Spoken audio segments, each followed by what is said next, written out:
What's going on, guys? So let's talk today about whether you should pick your next Asus VivoBook or your next HP Envy. I've done a little bit of research, took a few hours, and I've come to a conclusion, and they're both great computers. Why? Well, here's what I've learned. Ryzen 7 5800H in the Asus VivoBook, Intel i7 Evo line 12th generation in the HP Envy. Okay, that's the 1250U, 9 watts versus 45 watts. I bought these laptops particularly for just to have a laptop, and I realized that it would be interesting to me to be able to video record and edit videos for YouTube. And at first I was very much after fastest processing times, fastest this and that without looking at aesthetics. I don't care about touchscreen, this, that, blah, blah, blah.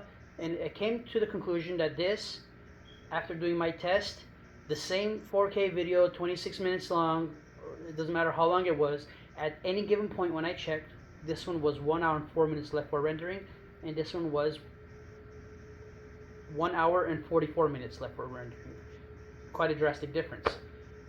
So I argued that I should keep this book. It doesn't have touchscreen, has a bigger screen. The screen does not look as good, the screen's not as bright, the speaker is terrible, but it's there. The trackpad is way more comfortable than this. Color is terrible, and it doesn't have more than one option that I could find for a cover on the outside. This strictly looks like it's more for like a gamer or someone who doesn't really care what the laptop looks like.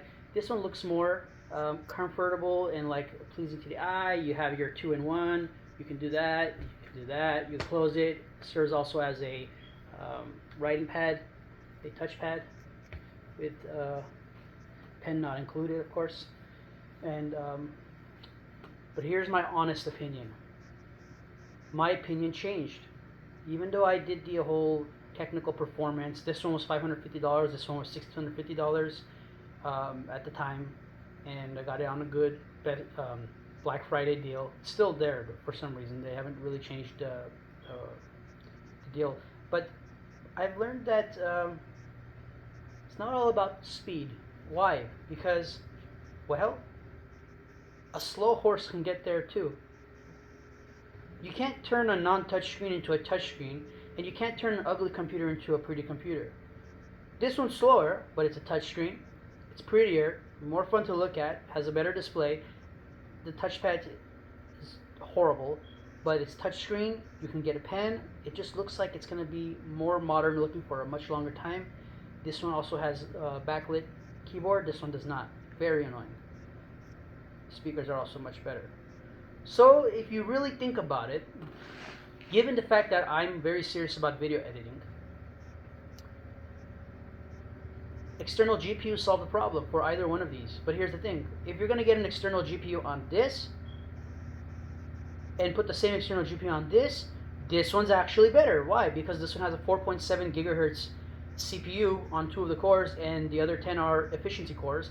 This one has 4.4 gigahertz all around. The base speed is, I believe, 3.3 or 3.4. Don't take my word for it. This one's much lower. I think it's like 1.1. But if you're going to put an external GPU, most likely this is going to outperform this one. At least, possibly. But in gaming, most likely it will, because 2 of the cores are performance cores, hence the higher clock speed, hence higher the frame rate. Down to video editing, back to video editing, excuse me, I think that it's still possible that this may come out ahead of this one, because all, this is 16 total cores, so it's 8 cores, 8 threads, 16 total cores. This one is 10, it's has 12, it has 10 actual cores, and 2 of them are threads, so there's 12. So if you ask me, my honest opinion, I pick this one.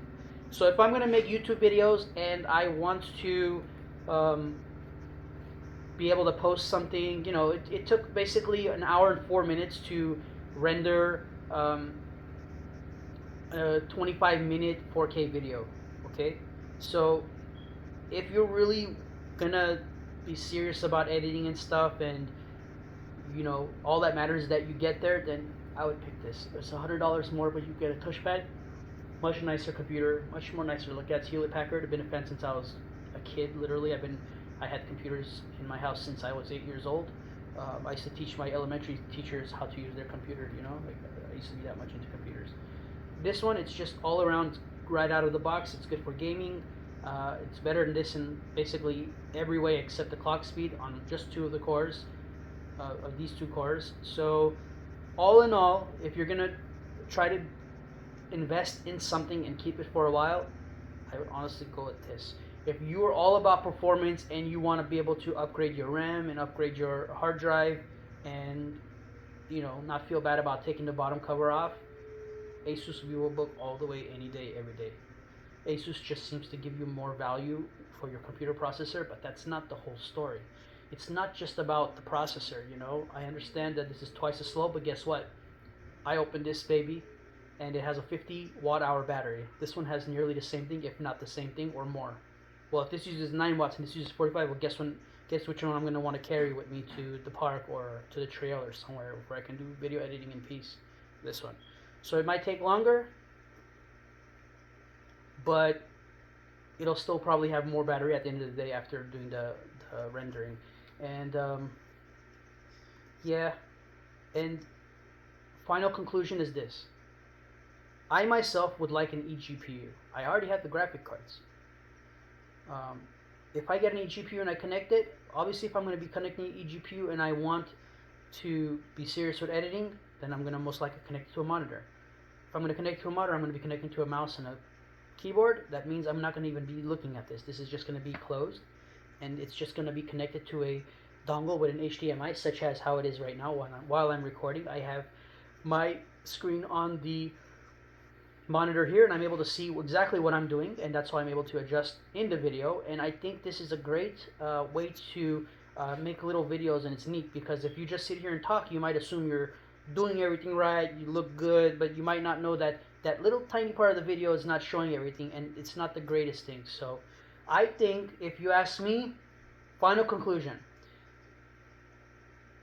aside from the laptops themselves, I think you should absolutely go for the functionality, because if it's just the performance you're after, it sounds like you might be just a gamer or something, or if you're gonna be doing professional editing and you don't have a much of a more budget than this, then you're gonna most likely want to stick with this. But if you're just doing it to get the job done, I would definitely get the touchscreen. I would definitely get the better display. I would definitely get the better battery life, the better performance. Not the better performance. Well, it has a higher clock rate on two of the cores, so yeah, better performance in a sense. The only reason why I thought it was slower is when I was installing the Windows. It was taking much longer, but that's because the base clock speed is 1.1 on this thing, so that's why it was feeling slow. But in general, when I did CPU-Z stress test or benchmarking, it wasn't much different. It was like 18%, not even that much different. It was like 14% different. So it depends on what context you're using. And I guess what I'm trying to say is this: if it's slower during installation, it's slow because it has the ability to be slower. This one doesn't. This one has to run at a minimum of like 3.3. So I've always known this, but I know that AMDs generally, from what I remember, maybe it's not anymore, but it was back in the day, they generally use more power. They give you better performance, but they use more electricity to get there. Same with the GPUs. I don't know if it's still the same way, no. So, my honest opinion, HP Envy any day. $100 more, but you get a touchscreen. You get an iPad, essentially an iPad alternative. You get the ability to watch a video. You get the ability to draw. You get the ability to look good in public.